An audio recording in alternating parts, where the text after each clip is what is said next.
주님은 나의 최고봉 6월 은혜 나눔 두 번째 시간을 시작하도록 하겠습니다. 오전에 이어 오후에도 세 분의 은혜 나눔 글을 소개해 드리도록 하겠습니다. 오전에 말씀드린 것처럼 6월 주님은 나의 최고봉 주제는 지금 주님 안에 거하십시오 였습니다. 부제목이 그리스도 안에 거하지 못하게 하는 것들이 생길 때였습니다. 그리고 7월 주제를 미리 말씀드리자면 7월 주제는 구름 속에서 무엇을 봅니까? 입니다. 부제목이 있는데요. 슬픔, 고통, 궁핍의 상황에 휩싸일 때입니다. 7월 주제가 선뜻 잘 와닿지 않을 수 있을 것 같아서 제가 7월 묵상글 중에서 한 글을 소개시켜 드리겠습니다. 구름은 하나님의 통치에 반항하는 듯한 우리 개인 생활에 안팎에서 일어나는 슬픔, 고통, 궁핍한 상황들입니다. 하나님의 영은 이 구름들을 통해 우리에게 어떻게 믿음으로 걸을 수 있는가를 가르치십니다. 만일 구름이 없다면 우리의 믿음도 없을 것입니다. 여러분들은 지금 하나님께 가까이 가지 못하게 하는 어떤 구름 속을 거닐고 있습니까? 7월 묵상을 통해서도 이 구름 속에서도 믿음으로 하나님께 더 가까이 가는 은혜들이 있길 바랍니다. 그러면 6월 은혜 나눔 글들을 소개하도록 하겠습니다. 첫 번째 소개할 글은 교회에서 열심히 주의 일로 봉사하고 있는 한 집사님이 보내온 글입니다. 6월 19일 열정적인 헌신입니다. 요한복음 21장 16절 또 두 번째 이르시되 요한의 아들 시몬아 내가 나를 사랑하느냐 하시니 이르되 주님 그러하나이다. 내가 주님을 사랑하는 줄 주님께서 아시나이다. 이르시되 내 양을 치라 하시고 아멘. 오늘 묵상 말씀은 언제부터인가 내 안에서 더 고민되어지고 또한 극복되어져야 할 또 하나의 숙제입니다. 예수님께 충성하고 있는지, 사람에게 충성하고 있는지, 예수님의 비전을 향한 헌신을 하고 있는지, 아니면 사람의 비전에 충성하고 있는 것은 아닌지, 묵상글 하나하나가 다 내 안에서 복잡하게 뒤엉켜 고민되어집니다. 그리고 결과적으로 내 신앙의 부족함으로 인함이라는 결론에 이르게 됩니다. 세상과 섞여 살면서 나누어지고 핑계되어지는 마음 가운데 예수님을 인격적, 열정적으로 사랑하고 있는가? 라는 물음은 내 자신을 한없이 부끄럽게 합니다. 사람을 바라보고 사람들에게 신경 쓰면서 주의하고 있는 저에게 예수님을 인격적, 열정적으로 사랑하고 있는가? 라는 물음은 내 자신을 한없이 부끄럽게 합니다.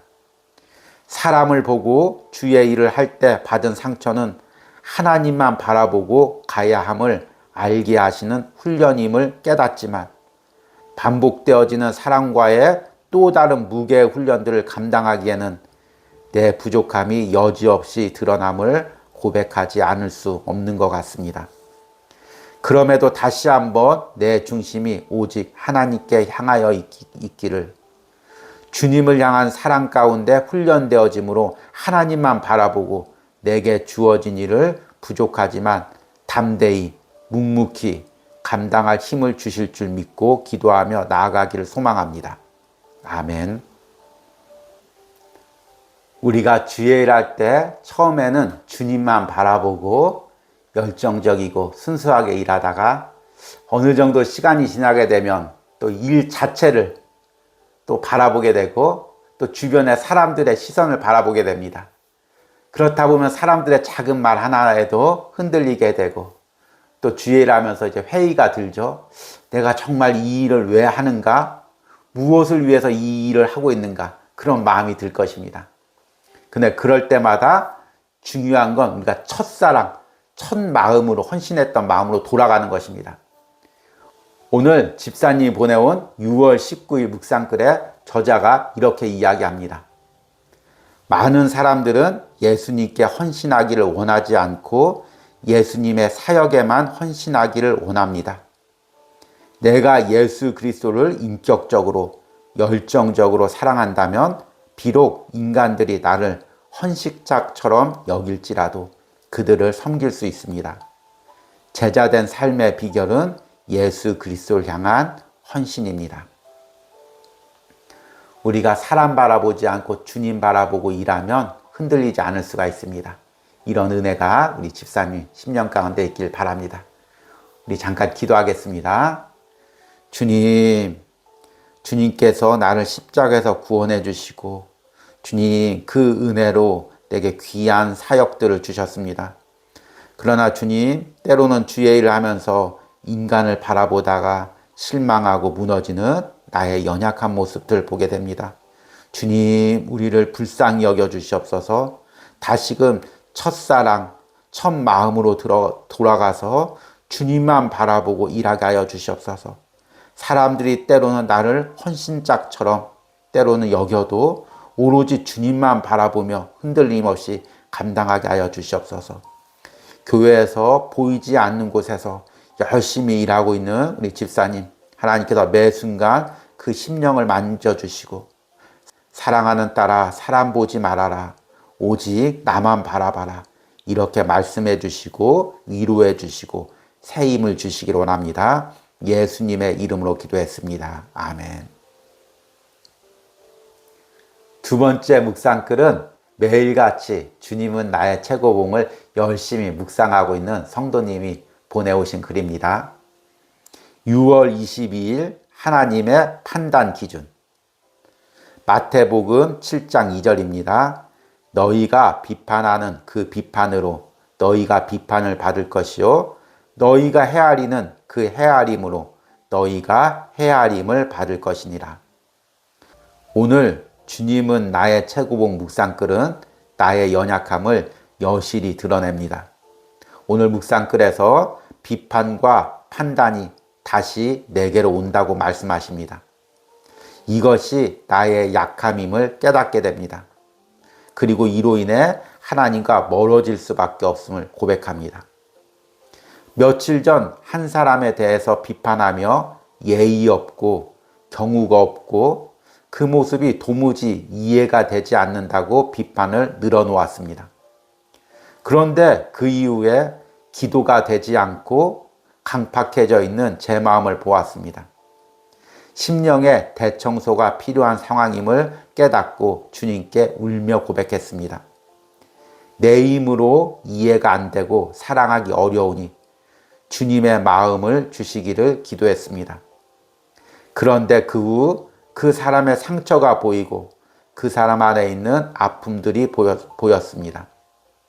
또다시 그 사람을 정죄하게 될까봐 두렵기 하지만 이해하고 헤아릴 긍휼함을 주시기를 기도하겠습니다. 아멘. 참 우리가 때로는 내 옆에서 도저히 이해하기 어렵고 받아들이기 어려운 사람을 만나게 됩니다. 그럴 때마다 정말 우리 안에는 많은 갈등들이 있죠. 예수님의 사랑으로 품어야 되는데 도저히 나는 이 사람을 품을 만한 능력이 없음을 느낄 때가 있습니다. 그러면 어떻게 해야 할까요? 오늘 묵상글처럼 꿇어 엎드려 기도해야죠. 그리고 내 안에 성령님이 주시는 심령의 대청소가 필요하죠. 이런 은혜가 오늘 묵상글을 보내오신 우리 성도님의 심령 가운데, 그리고 이 주님은 나의 최고봉을 묵상하는 심령 가운데 주시길 원합니다. 아무리 노력해도 무언가에 우리가 하나 꽂히면 그 미운 마음, 판단하는 마음이 어떻게 할 수 없이 마치 거머리처럼 내 마음에 달라붙을 때가 있습니다. 성령님만이 떨쳐내 주실 수가 있고 성령님만이 깨끗해 하실 수가 있습니다. 이런 은혜가 오늘 주님은 나의 최고봉 묵상글을 보내온 우리 성도님 심령 가운데 있기를 소망합니다.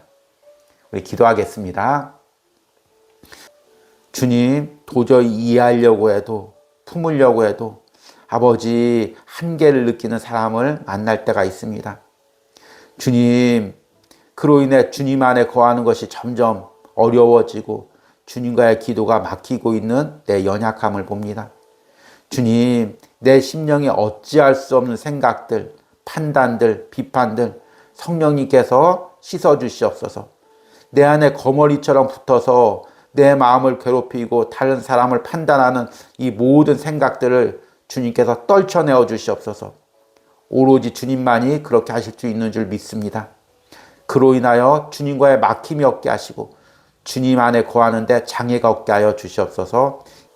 이런 은혜가 오늘 묵상글을 보내오신 우리 성령님의 심령 깊숙한 곳에 있기를 간절히 소망합니다. 예수님의 이름으로 기도했습니다. 아멘. 이제 6월 은혜 나눔 마지막 글을 소개해 드리도록 하겠습니다. 이분은 새벽마다 우리 주님은 나의 최고봉을 묵상하면서 매일같이 은혜 받으시고 또 그것을 잘 적용해서 때로는 이제 카톡으로 보내오시는 분입니다. 6월 22일 묵상글입니다. 내면 세계를 위한 사역. 베드로전서 2장 9절입니다. 그러나 너희는 택하신 족속이요 왕같은 제사장들이요 거룩한 나라요 그의 소유가 된 백성이니. 아멘. 매일 주님은 나의 최고봉 묵상을 통해서 은혜를 누리지만 오늘 묵상은 특히 지난 6개월간의 묵상을 통해서 하나님이 나에게 깨닫게 하시고자 하시는 것을 말씀하시는 것처럼 느꼈습니다. 오늘 묵상글에서 더 이상 자신에 대해 신경 쓰지 말고 예수님께서 중보 기도하라고 말씀하신 것을 실행하십시오. 한밤중에 당신을 찾아오는 친구와 성도들 위해 모든 사람을 위해 기도하십시오 라고 말합니다. 이 말씀에 찔림이 옵니다. 어제 묵상에서도 욥이 친구들 위해 기도할 때 하나님이 욥의 공경이 축복으로 변하게 해주시는 것을 읽었습니다. 그리고 오늘 묵상에서도 너희는 왕같은 제사장이라며 우리에게 거룩한 사명을 부여해 주시는 하나님을 만나게 됩니다. 한밤중 응급 상황에 잠 못 이루는 밤에 누군가 나를 생각해내고 또 내가 누군가가 생각나서 서로 기도로 중보할 수 있는 그런 믿음의 관계를 넓혀달라고 기도하게 됩니다. 아울러 6개월 동안 쉼없이 주님은 나의 최고봉 묵상을 전해주신 목사님에게도 감사한 마음이 듭니다. 사역의 과정에서 잠시 쉼을 누리셔도 될 텐데 이 귀한 말씀을 전해주시니 감사합니다. 이 또한 목사님과 주님은 나의 최고봉 묵상 사역을 위해 계속해서 기도하라고 주신 하나님의 마음임을 깨닫습니다. 아멘. 지난 6개월간 주님은 나의 최고봉 묵상을 통해서 하나님이 제게 주신 가장 큰 이 은혜는, 그리고 여러분들에게 주신 큰 은혜는 나밖에 기도하지 못했던 그 상황을 깨트려 주시고 기도의 지경을 넓혀 주신 것입니다. 그동안은 나밖에 기도할 줄 모르고 내 육체적 상황밖에 기도할 줄 모르고 내 경제적 상황밖에 기도할 줄 몰랐다면 주님은 나의 최고봉 묵상을 통해 하나하나 예수님의 속죄 그 의미를 깨닫게 하시고 그 영혼들 위해서 기도할 수 있는 영적 제사장의 사명을 회복시켜 주심을 느낍니다. 저도 이 온유하우스에서 주님은 나의 최고봉을 묵상하면서 그 골방 구석에서 하나하나 이 온유하우스와 연결된 영혼들 위하여 기도하면서 영적 제사장의 사명을 회복해 가고 있습니다. 오늘 묵상글을 보내오신 이 성도님도 이런 은혜를 깨달으신 것 같습니다. 그래서 한밤중에 응급 상황 가운데 나에게 찾아와서 도움을 구하는, 친구를 향해 도움을 주듯이 영적 도움이 필요한 그 심령을 향해 내 힘이 아닌, 내 능력이 아닌 예수님의 속죄의 능력을 통해서 기도할 수 있는 사명을 깨닫게 하셨습니다. 그리고 또 특별히 이 온유하우스와 주님은 나의 최고봉을 위해서 함께 기도해 주신다니 너무 감사합니다. 이분은 글로 이렇게 표현했지만, 글로 표현하지 않았지만, 지금도 이 오뉴하우스와 주님은 나의 최고봉 묵상 사역을 위해서 많은 분들이 기도해주고 있음을 깨닫습니다. 우리가 더욱더 이 중보기도의 사명, 영적 제사장의 사명을 감당하길 바랍니다. 우리 묵상글을 보내온 성도님과 또 지금까지 우리 6개월 동안 은혜롭게 주님은 나의 최고봉 묵상을 잘 감당하신 여러분들을 위해 마지막으로 제가 기도하겠습니다. 너희는 택하신 족속이요 왕같은 제사장들이요 거룩한 나라요 그의 소유가 된 백성이니. 아멘. 주님, 우리에게 왕같은 제사장의 사명을 주셔서 예수님의 십자가의 보혈의 능력으로 영혼들 위하여 기도할 수 있는 은혜를 주심을 감사합니다. 그러나 우리가 그 사명을 잃고 오로지 나 자신만을 위해, 그것도 나의 육적인 상황만을 위해서 기도했던 나의 좁은 심령을 주님은 나의 최고봉 묵상을 통해 깨닫습니다. 주님, 이제는 영혼들 위하여 기도하는 영적 제사장의 사명을 감당하게 하여 주시옵소서. 특별히 이 글을 보낸 우리 성도님, 어디에서 기도하든지 이 영적 제사장의 사명을 감당할 수 있는 은혜를 허락하여 주시옵소서. 6월 한 달 동안 주님은 나의 최고봉을 통해 은혜 주심을 감사합니다. 7월에도 더 놀랍고 새로운 은혜를 주님은 나의 최고봉 묵상을 통해 주실 것을 기대하고 꿈꿉니다. 예수님의 이름으로 기도했습니다. 아멘. 이것으로 6월 주님은 나의 최고봉 은혜 나눔을 마치도록 하겠습니다. 제가 6월 묵상글들을 읽으면서 느낀 것은 우리 성도님들이 많이 진실하게 하나님께 자신의 마음을 고백하고 있구나, 이것을 느꼈습니다. 처음 이제 1월 달부터 은혜 글들을 읽을 때는 물론 하나님께 진솔하지만 처음이니까 좀 어색해서, 또 이제 다른 사람들이 듣고 있으니까 조금 이렇게 신앙적으로 포장하려는 그런 모습들이 보였다면 점점 갈수록 진솔하게 자신의 연약했던 모습들, 그 마음 깊숙한 곳에서 주님께 다가가지 못하게 하는 그 마음들을 고백하면서 나오는 모습들을 보게 됩니다. 이것이 주님이 원하시는 마음인 줄 깨닫습니다. 이것이 주님은 나의 최고봉 묵상을 통해서 우리가 누릴 수 있는 가장 큰 은혜임을 깨닫습니다. 사람이 어떻게 보든 무슨 상관이 있습니까? 주님 앞에 내 연약한 모습 진솔히 고백하면서 나갈 수 있으면 그것이 은혜입니다. 7월 달에도 이 주님은 나의 최고봉 묵상을 통해서 이런 은혜를 풍성히 누리시기 바랍니다. 그러면 저는 7월 첫째 날 묵상으로 다시금 여러분들 찾아뵙겠습니다. 함께 계속해서 주님은 나의 최고봉 묵상을 위해 기도해 주시기 바랍니다.